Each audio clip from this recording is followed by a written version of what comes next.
The courtroom gasped when the 26-year-old mistress pointed a manicured finger at the wife and spat. "She's just a fat pig, bleeding him dry." But the mistress didn't know the judge was holding a single piece of paper, a document proving the fat pig actually owned them both. The heavy mahogany doors of room 402 in the Cook County Family Court remained securely shut, trapping the suffocating tension inside. Sunlight filtered through the tall, dust-moated windows, casting long, harsh shadows across the polished wooden floor. At the petitioner's table sat Margaret Sullivan. At 45, Margaret Maggie, to those who actually cared to know her, wore a sensible, off-the-rack navy blue suit that had seen better days. Her hair was pulled back into a simple, unpretentious bun, and the faint lines around her eyes spoke of 2 decades of silent sacrifices, late nights, and a marriage that had slowly ground her spirit into dust. A few feet away at the respondent's table sat her soon-to-be ex-husband, Richard Sullivan. Richard looked every inch the tech billionaire he had recently become.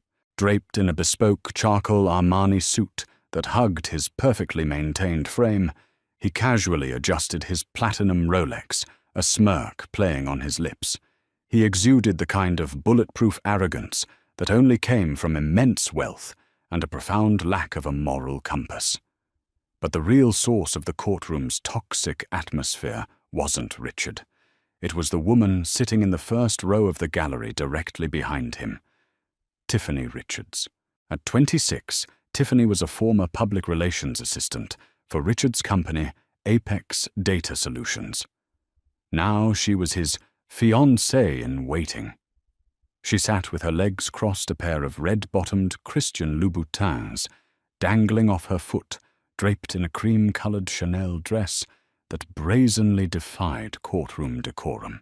Throughout the morning's proceedings, she had been a constant source of loud sighs, dramatic eye rolls, and whispered insults, acting less like an observer and more like a queen anticipating her coronation. Presiding over the circus was the Honorable Beatrice Covington, a no-nonsense veteran of family law who peered over her reading glasses with eyes like twin shards of flint. Judge Covington had zero tolerance for theatrics, and her patience was visibly fraying. Richard's high-priced aggressive bulldog of a lawyer, Bradley Whitman, was currently pacing the floor. Whitman was known for his flashy courtroom theatrics and his ruthless strategy of utterly destroying the opposing party's self-worth. He was in the middle of his opening arguments regarding spousal support, and he was not holding back. "Your Honor," Whitman began, his voice dripping with condescension, leaning casually against the wooden partition. "My client, Mr. Sullivan, is a visionary. He built Apex Data Solutions from a struggling startup in a damp garage into a $40 million titan in the tech industry. It required 80-hour work weeks, relentless networking, and unparalleled genius. And where was Mrs. Sullivan during this arduous journey?" Whitman paused dramatically, gesturing a hand toward Maggie, who sat quietly beside her own lawyer, the soft-spoken and perpetually calm David Hirsch. "I will tell you where she was," Whitman sneered. "She was sitting at home. Mrs. Sullivan's sole contribution to this marriage over the last 10 years has been managing a garden and spending my client's hard-earned money on groceries. She completely abdicated her role as a supportive partner. She let herself go, refusing to attend corporate galas, refusing to integrate into the high-level social circles required of a CEO's wife, and frankly refusing to contribute to the household in any meaningful financial or emotional capacity." David Hirsch did not object. He simply tapped his gold pen against his yellow legal pad, his eyes fixed on the judge. Maggie stared straight ahead, her face a mask of stone. She remembered the damp garage vividly. She remembered working double shifts at a diner to pay the rent while Richard played CEO. She remembered suffering through 2 devastating lonely miscarriages while Richard was out networking at high-end hotel bars. Therefore, Whitman continued puffing out his chest, the notion that Mrs. Sullivan is entitled to half of my client's estate, or even the exorbitant $10,000 a month alimony she is requesting, is absurd. We have offered a generous severance package of $1 million and the suburban house. It is more than enough to maintain her modest, sedentary lifestyle. In the gallery, Tiffany snickered. The sound was sharp and grating in the quiet courtroom. Judge Covington's head snapped up. Is there something amusing about these proceedings? Young lady. Tiffany shifted in her seat, unfazed by the judge's glare. She leaned forward, resting her forearms on the wooden barrier separating the gallery from the tables. I just think it's hilarious, Your Honor, Tiffany said, her voice carrying a sickeningly sweet, mocking lilt. Richard works himself to the bone, and she wants millions for what, eating bonbons on the sofa. Ms. Richards. Richard hissed, though he didn't look particularly upset. Whitman waved a hand, trying to quiet her, but Tiffany was high on her own perceived invincibility. She had Richard's ear, his bed, and his wallet. In her mind, she was already the victor. No, Richard, it needs to be said. Tiffany snapped, her perfectly contoured face twisting into an ugly sneer. She pointed a French manicured finger directly at Maggie's back. Look at her. She gave up a decade ago. She's not a partner. She's just a fat pig, bleeding him dry. A collective gasp echoed through the courtroom. The court reporter's fingers froze over her stenograph machine. Even Whitman winced, pinching the bridge of his nose. Judge Covington's gavel slammed down like a thunderclap, the crack of the wood echoing off the high ceilings. Silence! The judge roared, her voice dropping an octave into a terrifying, commanding growl. One more outburst like that, Miss Richards, and you will be spending the next 48 hours in a county holding cell for contempt of court. You are a guest in this courtroom, not a participant. Bailiff, if she so much as breathes too loudly for the remainder of this trial, escort her out in handcuffs. Tiffany shrank back into her seat, her face flushing crimson, though her eyes still shot daggers at Maggie. Through it all, Maggie hadn't flinched. She hadn't turned around. She simply reached over and poured herself a glass of water from the plastic pitcher on the table. Her hand was completely steady. Her lawyer, David Hirsch, leaned in closely, his voice a barely audible whisper. Are you all right, Margaret? Maggie took a slow sip of her water. She thought about the insults she had endured behind closed doors for the last 5 years. The snide comments about her weight, the dismissals of her intellect, the way Richard treated her like a piece of broken furniture he hadn't yet gotten around to throwing away. She thought about the post-nuptial agreement Richard had bullied her into signing, under the threat of leaving her penniless and without health insurance when she was sick with pneumonia. She placed the water glass down. A very small, very cold smile touched the corner of her lips. I'm perfect, David. Maggie whispered back, not taking her eyes off the judge. Let them dig the hole a little deeper. Then we bury them. The afternoon session began with the tedious but critical process of entering financial affidavits into the official record. The air conditioning in the old courthouse had kicked on, emitting a low rattling hum that did little to cool the stifling tension in the room. Richard Sullivan was called to the stand. He strutted to the witness box, placed his hand on the Bible, and swore to tell the truth, the whole truth, and nothing but the truth, completely unaware that those words were the final latch engaging on the trap Maggie had spent 3 years building. Bradley Whitman approached his client with the smug satisfaction of a man who believed the trial was already over. His goal was simple: establish that Richard was the sole genius behind Apex Data Solutions, validate the post-nuptial agreement, and protect the $40 million valuation from Maggie's reach. Mr. Sullivan. Whitman began smiling warmly. Could you explain to the court the nature of your business, Apex Data Solutions? Richard leaned into the microphone, projecting the same charismatic, authoritative voice he used at TEDx talks and venture capital pitches. Certainly. Apex is a B2B software provider. We specialize in predictive logistics for global shipping companies. I founded the company 7 years ago. I conceptualized the architecture, secured the initial funding, and built the client base entirely from the ground up. And your wife, Margaret? Whitman asked, gesturing vaguely toward Maggie. Did she assist you in this endeavor? Did she code the software? Did she secure funding? Richard let out a soft, patronizing chuckle. Maggie, no.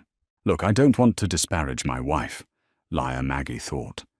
But she barely knows how to turn on a router, let alone write predictive shipping algorithms. Her domain was the house. My domain was the business. We kept them strictly separate, which is why we signed the post-nuptial agreement 5 years ago. Whitman retrieved a document from his file and handed it to the judge. Your Honor, Exhibit C. The post-nuptial agreement signed by both parties. It clearly stipulates that any business entity founded, operated, or managed by Mr. Sullivan post-2019 is his sole separate property, not subject to marital division. Judge Covington adjusted her glasses, scanning the document. I see it. The language is quite broad, Mr. Whitman.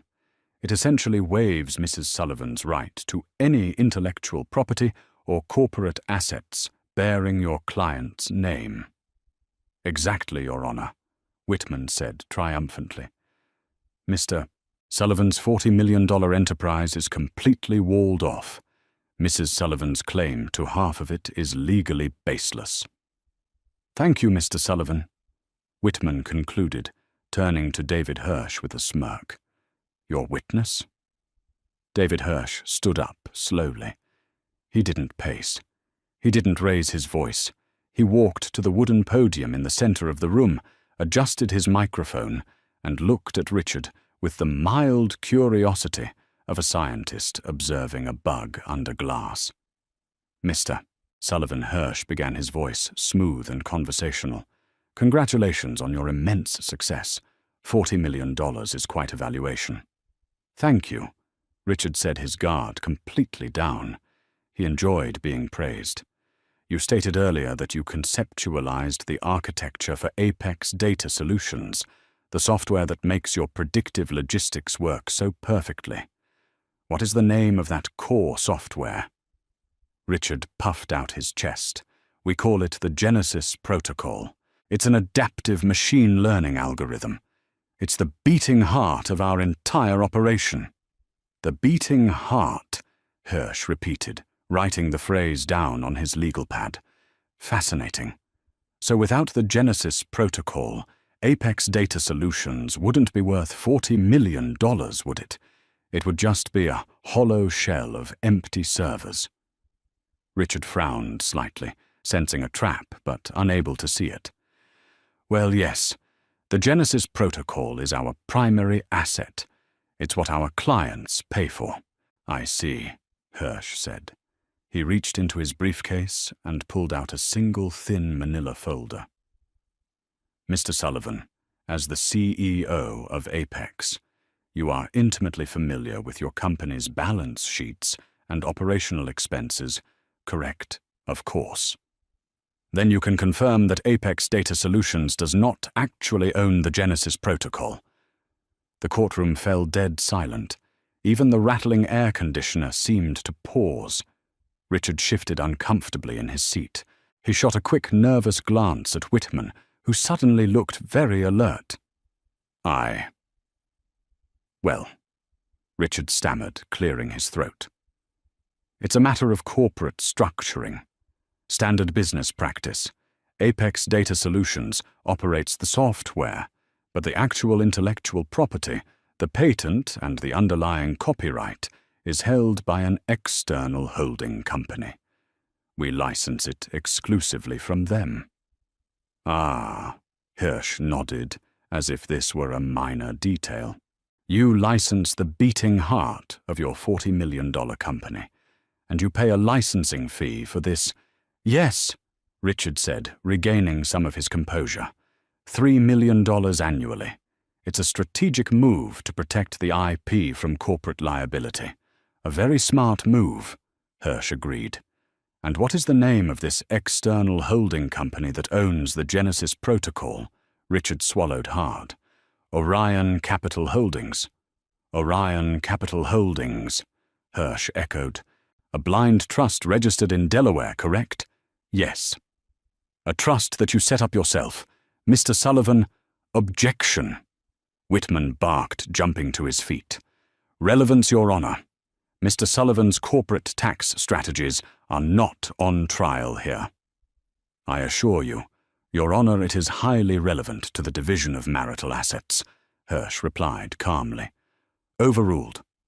You may answer the question, Mr. Sullivan. Judge Covington said, leaning forward, her interest clearly piqued. Yes, I directed my attorneys to set up Orion Capital. Richard admitted, his jaw tight. He was getting annoyed now. It's a blind trust. The ownership is anonymized for security reasons. But yes, I arranged it. It's perfectly legal. Oh, I'm not questioning its legality. Hirsch smiled. It was a terrifying smile. I'm questioning its ownership. You see, Mr. Sullivan, you testified under oath today that you built the Genesis Protocol. You testified that your wife barely knows how to turn on a router. She doesn't, Richard snapped, his temper flaring. Then perhaps you can explain Exhibit D, Hirsch said. Hirsch stepped away from the podium.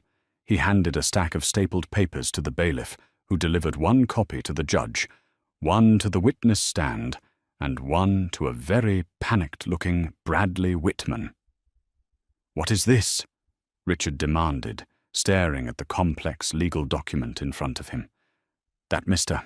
Sullivan, Hirsch, said, his voice ringing with absolute authority, is the unredacted incorporation charter and patent assignment for Orion Capital Holdings obtained via federal subpoena. It details exactly who registered the Genesis Protocol, who owns the patent, and who holds the exclusive power of the blind trust. Whitman was frantically flipping through the pages, his eyes widening in horror as he reached the signature blocks. The blood completely drained from his face. Your Honor, we need a recess. Whitman choked out, his voice cracking. We need a recess immediately. Sit down, Mr. Whitman. Judge Covington commanded, her eyes locked onto the final page of the document. The judge's usually stoic expression cracked into a look of absolute astonishment. She looked up from the paper, staring directly at the quiet, dowdy woman in the navy blue suit. Maggie sat perfectly still, her hands folded neatly in her lap. She wasn't looking at the judge or her lawyer. She was looking right at Tiffany Richards in the gallery. Maggie held the mistress's gaze, and for the first time all day, Maggie allowed herself a full, genuine, terrifying smile. Mr. Hirsch. Judge Covington said, the silence in the courtroom so profound you could hear a pin drop. Would you care to read the listed owner of Orion Capital Holdings into the record, or shall I? I would be honored, Your Honor, Hirsch said. He turned to face Richard, who was now clutching the edges of the witness stand, as if the floor had dropped out from beneath him. The sole owner, patent holder, and absolute beneficiary of Orion Capital Holdings, the company that legally owns the Genesis Protocol and essentially controls the fate of Apex Data Solutions, is Margaret Joan Sullivan. Registered, drafted, and finalized 12 years ago, 2 years before your marriage began. To be continued. Chaos erupted. It was a visceral, suffocating noise that bounced off the wood-paneled walls of the courtroom. Richard Sullivan gripped the edges of the witness stand so fiercely his knuckles turned entirely white. The veins in his neck pulsed violently as he stared at the paper in front of him. This is a forgery. Richard gasped, his voice thin and hollow, a man trying to catch his breath underwater. This is an absolute lie. I wrote the Genesis protocol. Me. I sat in that garage for 18 months. I typed every single line of code. Bradley Whitman, previously a pacing tiger, now looked like a deflated balloon. He frantically leafed through the documents, shaking his head. Your Honor, my client had no knowledge of this. We contest the validity of this assignment. You contest a federally registered patent that predates this marriage by 2 years. Judge Covington asked, her voice dripping with lethal sarcasm. Good luck with that counselor. The seal is authenticated. The signatures are notarized. Mr. Hirsch care to explain? David Hirsch remained perfectly tranquil. Gladly, Your Honor. Mr. Sullivan did indeed spend 18 months in a garage. But he wasn't writing code. He was trying to figure out how to compile the masterfully elegant algorithm my client, Margaret Sullivan, had already perfected. Hirsch turned to the gallery, making a sweeping gesture. Before Margaret met Richard, she was the lead systems architect at a prominent defense contractor in Virginia. She possessed a master's degree in computer science from MIT. She conceptualized, wrote, and patented the adaptive machine learning algorithm that would later be known as the Genesis protocol. A sharp, ugly sound came from the gallery. It was Tiffany Richards. Her mouth hung open, all the arrogant color drained from her cheeks. She looked from Richard to Maggie, her mind struggling to process that the fat pig was an MIT-educated tech genius. Why would she hide it? Richard stammered, sweat now visibly beading on his forehead. If it was hers, why did I run the company? Because Mr. Sullivan, my client, understood something you never did. Hirsch replied, his tone sharp. She understood that while she was a brilliant engineer, she loathed the vicious, spotlight-driven world of business management. She preferred the garden. She preferred quiet. When you two met, you had a failing logistics startup. She gifted you a non-exclusive license to use her code to save your failing ego and your dying business. But she was smart enough to place the core intellectual property into a blind trust Orion Capital Holdings. Hirsch took a step closer to the witness box. For years, Apex Data Solutions paid its $3 million licensing fee to Orion. The money went into a trust account that Margaret never touched, largely because she lived frugally, genuinely loved you, and believed in your marriage. But then, Hirsch's voice dropped, echoing with a chilling finality. 5 years ago, you forced her to sign a post-nuptial agreement. You insisted that Apex Data Solutions and all its corporate assets remain your sole property. You insisted that your business and your wealth had absolutely nothing to do with her. Whitman buried his face in his hands. He saw the trap now. It was beautiful. It was terrifying. And it was inescapable. By forcing my client to sign that post-nuptial agreement, Hirsch continued, turning back to the judge. Mr. Sullivan legally walled off Apex Data Solutions from his wife, but in doing so, he legally cemented that Apex Data Solutions had absolutely no ownership claim to the intellectual property held by Orion Capital. And here is the twist, Your Honor. Hirsch pulled another document from his briefcase. 2 months ago, anticipating this divorce, Mr. Sullivan quietly halted the annual $3 million licensing payment to Orion Capital, hoping to stash more cash in his personal accounts before the asset division. He assumed the blind trust would take months to notice. Richard's eyes darted wildly. I was going to pay it back. It was a temporary liquidity maneuver. According to the original licensing contract, Hirsch boomed, "A missed payment triggers an automatic, uncurable breach. By missing the payment, Mr. Sullivan forfeited the license.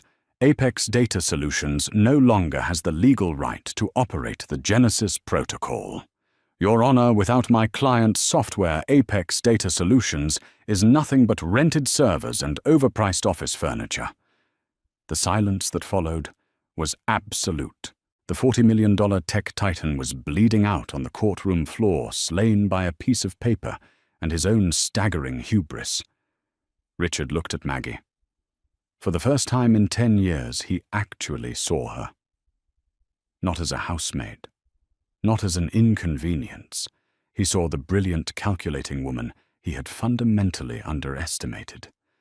Maggie sat perfectly still. She didn't gloat, she didn't sneer, she simply offered him a slow, deliberate blink. The chess game was over. Checkmate. The lunch recess did nothing to cool the raging fires of Richard's panic. When the afternoon session resumed, the entire dynamic of the courtroom had inverted. Richard was trembling his Armani suit, suddenly looking 2 sizes too big. Bradley Whitman was quietly advising his client to surrender desperately, trying to salvage whatever pennies he could from the catastrophic wreckage. Maggie finally took the stand. She walked with a quiet, grounded dignity. As she placed her hand on the Bible, her gaze swept over the room, pausing briefly on Tiffany, who now sat rigidly in the gallery, clutching her Chanel bag like a life-preserver on a sinking ship. David Hirsch approached his client. Mrs. Sullivan, can you confirm that you are the sole beneficiary of Orion Capital Holdings? I can. Maggie said, her voice clear, steady, and melodious. I registered the patent in 2010. And did your husband know about the blind trust? No, Maggie replied softly. When we first married, I wanted to tell him. But Richard had a habit of claiming things. He always needed to be the smartest person in the room. I gave him the software to help him, but I kept the patent hidden to protect my life's work. By the time the company exploded in value, his ego had grown so massive he actually convinced himself he had created it. I simply let him believe his own fiction. It kept the peace at home. Until the post-nuptial agreement, Hirsch prompted. Yes, Maggie nodded. When I was hospitalized with pneumonia 5 years ago, he brought his lawyer to my bedside. He threatened to cut off my health insurance if I didn't sign away my rights to Apex. I realized then the man I married was gone. So I signed the document, knowing it inadvertently protected my ownership of Orion. Mrs. Sullivan, Judge Covington, interrupted, her tone unusually gentle. As the legal owner of the Genesis Protocol, what are your intentions regarding Apex Data Solutions? Maggie looked directly at Richard. He was pale, his hands shaking violently on the table. He looked like a frightened, hollow shell of a man. Your Honor, Maggie said calmly, Apex is in breach of contract. As the IP holder, I am officially issuing a cease and desist order. Richard may no longer use my algorithm. Furthermore, my attorneys are filing a civil suit against Richard personally for the breach of the licensing agreement, seeking damages equal to the last 5 years of corporate profits, which he fraudulently claimed under his post-nuptial agreement. You can't do this, Richard screamed, leaping from his chair. I built the brand, I got the clients. You're destroying my company. It was never your company, Richard, Maggie said coldly. It was my brain dressed up in your suits. Sit down, Mr. Sullivan, Judge Covington roared. Bailiff, restrain him if he moves again. Richard collapsed back into his chair, burying his head in his hands. He was financially ruined. Without the software, his clients would flee. The $40 million valuation was instantly reduced to zero. Worse, he personally owed Maggie millions in back fees and damages. He was going to lose the penthouse, the cars, the Rolex, everything. From the gallery there was a sudden, sharp, clattering sound. Everyone turned to look. Tiffany Richards had stood up. She stared at Richard's trembling, defeated posture. Her eyes darted to the judge, to Maggie, and finally to the exit. The reality of the situation had perfectly crystallized in her mind. Richard wasn't a billionaire. He was a bankrupt fraud, and she had just spent 3 years betting on a losing horse. Without a single word, Tiffany spun on her red-bottomed heels. The heavy mahogany doors of the courtroom groaned open as she pushed through them, letting them slam shut behind her. She didn't look back. The fiancé in waiting was gone, abandoning ship the second the gold ran out. Richard watched the doors close his face, crumbling into a pathetic mask of sheer agony and abandonment. Judge Covington sighed, adjusting her glasses. "Mr. Whitman, considering the explosive evidence presented today, I assume you wish to withdraw your previous settlement offer of $1 million and the suburban house." Whitman cleared his throat, looking thoroughly defeated. "Yes, Your Honor. We need to reassess our financial standing entirely." "I strongly suggest you do," Judge Covington said sternly. "I am invalidating the spousal support request as Mrs.